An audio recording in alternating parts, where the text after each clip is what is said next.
Hi everyone, it's Dr. Ramani. Welcome back to this YouTube channel on narcissism, narcissistic relationships, and healing from these relationships and coping with these relationships. And today we're going to talk about narcissistic people and throwing stuff. So I'm going to open up here with a question. Have you ever been in sort of a tense conversation or argument with a narcissistic person, and during that conversation or argument, they threw something? If you did, drop it in the comments. I don't necessarily mean they threw it at you. They just threw something, right? So I guess in this video, I'm asking a question. Why do toxic people throw stuff? I don't mean good throwing, like throwing a ball. I mean throwing objects like a phone or a plate, a remote, even a pillow or a coat, whatever else is close, throwing it down. They don't even necessarily need to throw it at someone. It's the act of the throwing. This question initially started churning for me when we had a couple of guests in a row on the podcast who were actually talking about workplace abuse stuff. They were talking about toxic bosses throwing stuff. Sometimes they were throwing stuff at people, sometimes not, and never in a way that harmed the other people physically. So sometimes like throwing a sandwich kind of thing. Now, I think these days, if you did throw something at work out of anger, I think things have probably tightened up where you'd get into trouble. Maybe not. I don't know where you work. Now, remember, I'm not talking about like the throwing aside of something that is broken when it's appropriate to sort of toss it out. Like at a building site, someone might be throwing like pieces of wood down or, throwing stuff across the room to get it into the trash. I'm not talking about that. I'm talking about rageful throwing.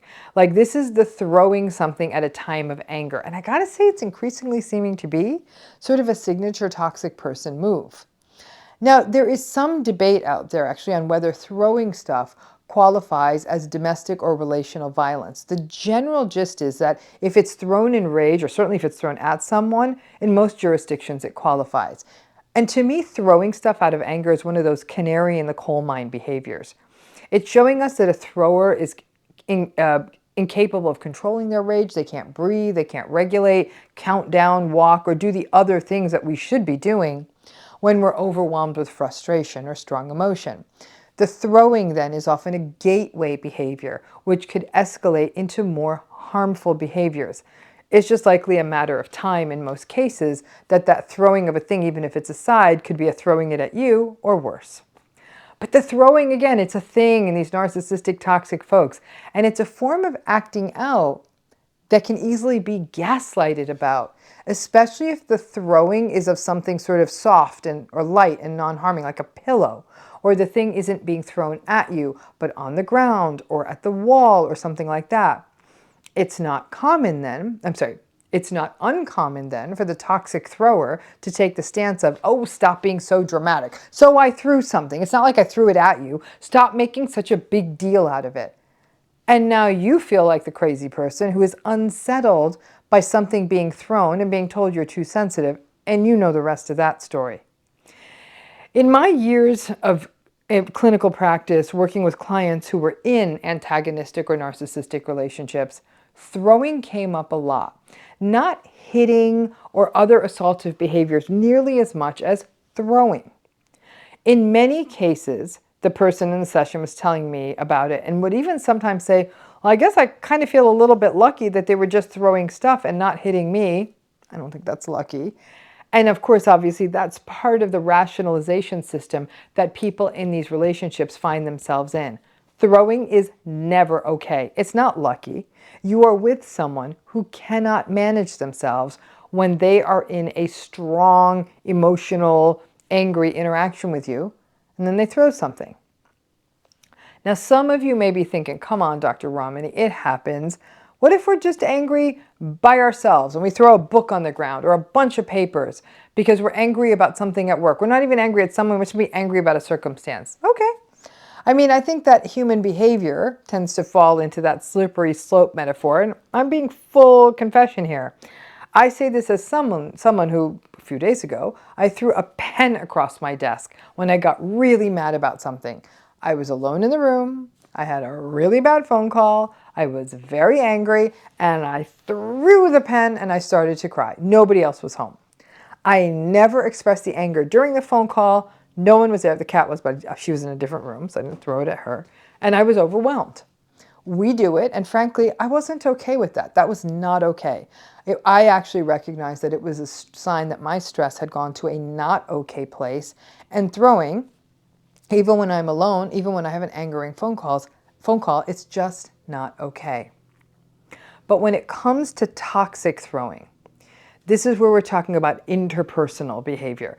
The argument is between two people or more, and the thrower is throwing whatever object they're throwing out of rage or even to humiliate and maintain dominance.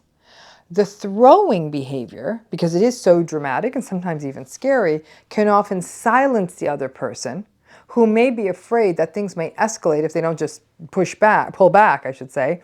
And they may have their own trauma response to that level of rage and they may freeze. But this throwing comes up a lot in toxic relationships. And the mistake we make is that we don't view throwing as enough of a problematic behavior when it is happening in a relational space. People get frustrated. I get that. And sometimes, for example, if you're trying to put together IKEA furniture, you might throw the indecipherable instruction manual after banging your hand with a hammer. And if it's not targeted at anyone, I do agree that we do tend to hold space for that response. But within the relational context, it's really not acceptable, especially if there's no accountability or apology or awareness. But that combination of the dysregulated show of rage, the fear it can cause in someone else, and the frequent gaslighting that can occur after these throwing situations is not an uncommon situation in toxic relationships. It's often a manifestation of the dysregulated rage, but it is a cause for concern, obviously, if an object is being thrown at you. That would qualify as physical abuse. But when it is the item being thrown out of rage, not at you, but wherever it's being thrown, it is still a concerning dynamic and should wake you up to sit up a little bit straighter and pay attention. Listen, you got to plan on being gaslighted if you draw attention to it, but it's just not okay. And whatever decision you make about the job you're in with the throwing boss or whatever other relationship where this throwing is happening, be aware that living with this much rage that is bubbling under the surface in the long term is not good for you. I think that we often view throwing things as like, well, people get upset. Again, as the pen thrower this week, while I understand that, had there been someone else there and I was having that argument in real life and throwing that, absolutely unacceptable. It would have made that other person uncomfortable. It would have shown an absolute lack of self-awareness and empathy. And healthy relationships require that kind of accountability.